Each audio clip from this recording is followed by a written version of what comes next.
Pryde's Picks is spoiler heavy and full of crude language. I swear like a sailor, and Lockheed's no better. Consider yourself warned.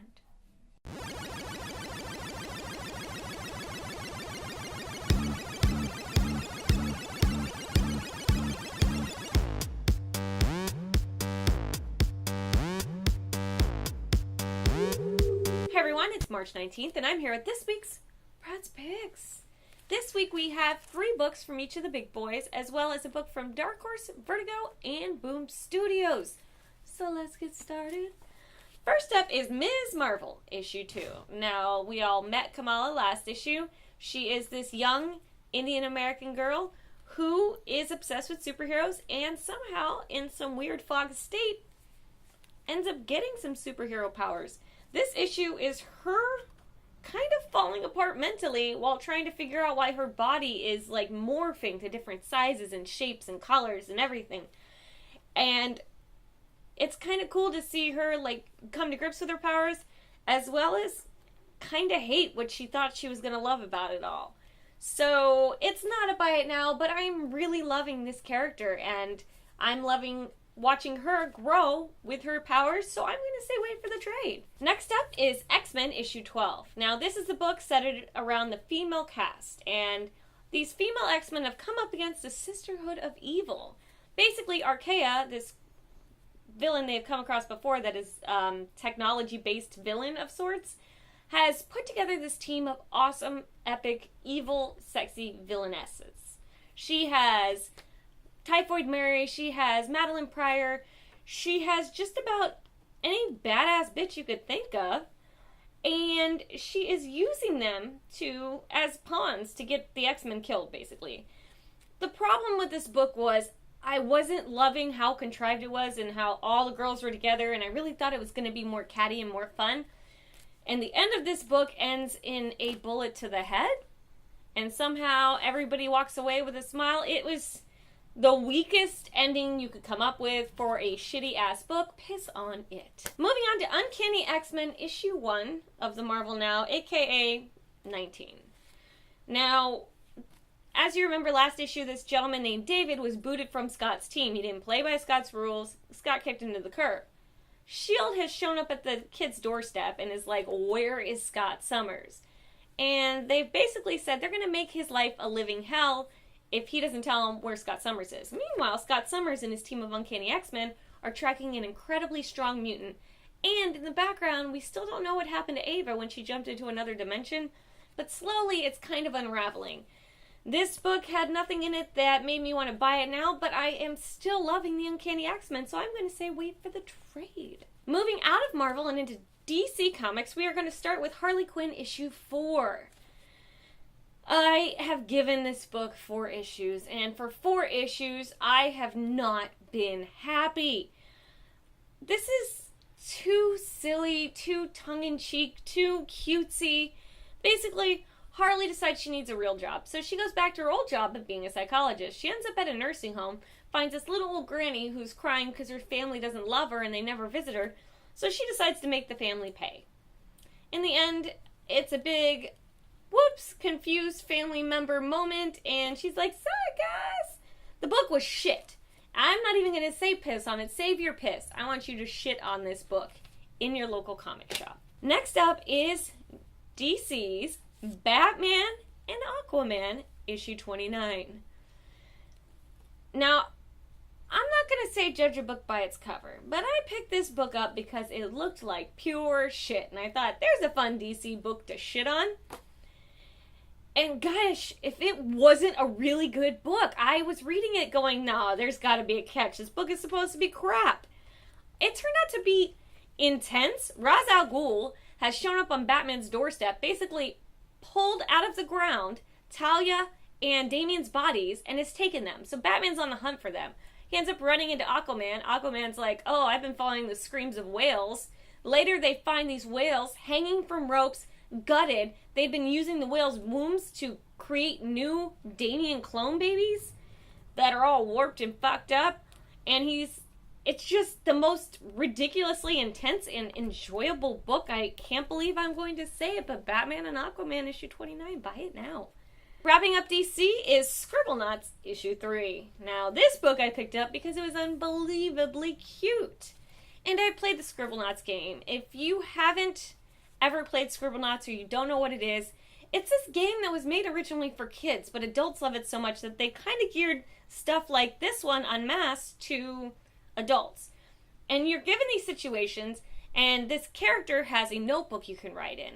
And anything you write in the notebook basically pops up on the screen of the game, and you can use it to solve problems, create, whatever scenario you need to create to win the level.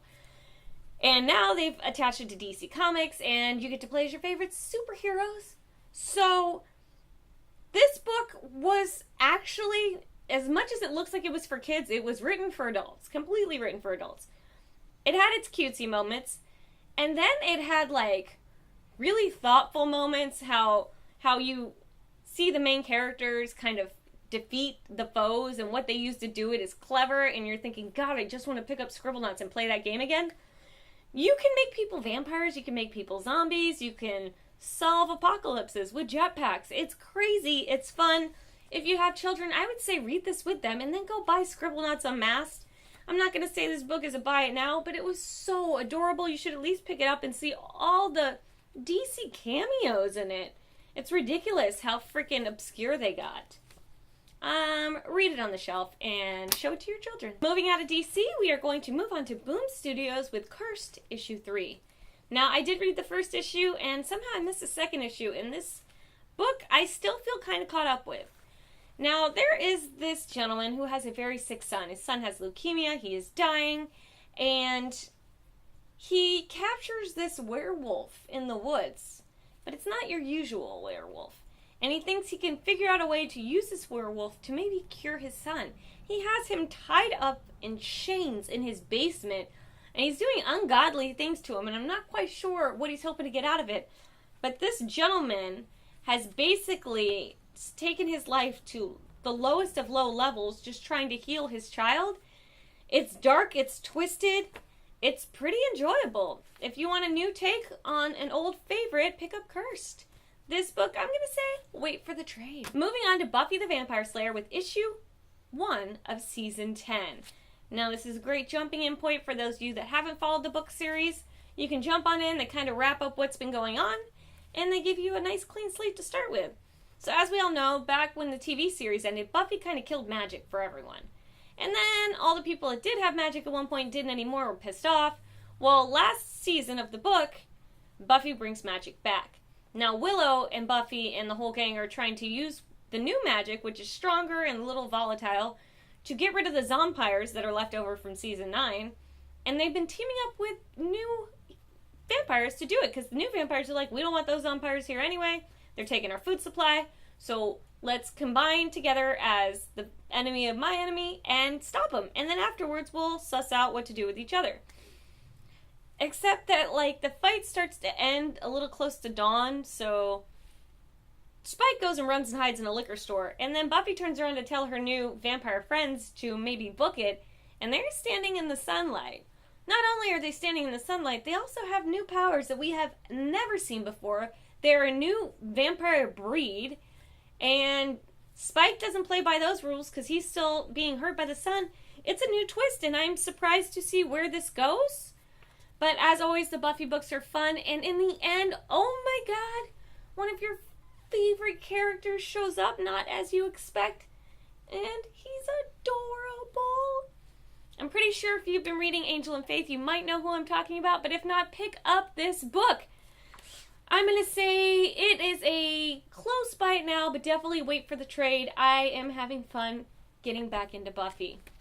We are going to wrap up this week with American Vampire Second Cycle by Scott Snyder and Raphael Albuquerque. Now, this book, I didn't read the first bit of this book, the first cycle, if you will.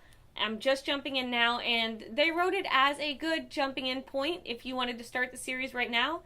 I didn't feel super lost. They kind of caught me back up, and it did make me want to go back and read what I've missed because the characters are reoccurring and they will be showing up. This book is about vampires. I'm not quite sure what's going on just yet, but there is this one vampire named Pearl who kind of has a home of sanctuary in this wild, wild west world, and she's a sanctuary for vampires. And you're thinking, alright, this isn't that unique, this isn't that original.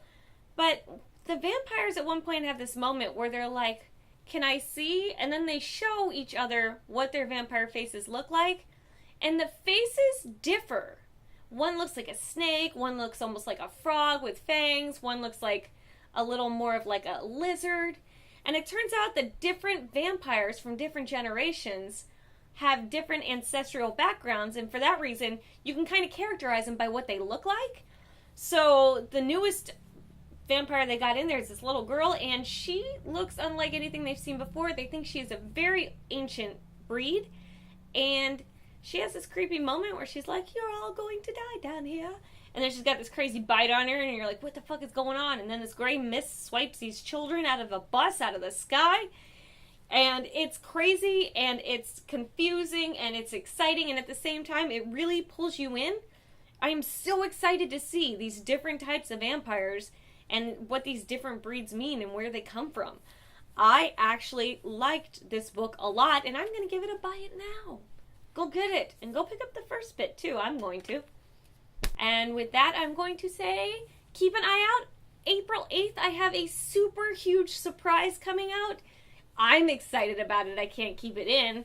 It will not be on this channel, but I will most certainly post something to let you know where to go to find it, because it is amazing. And with that, good night, everybody. Mwah.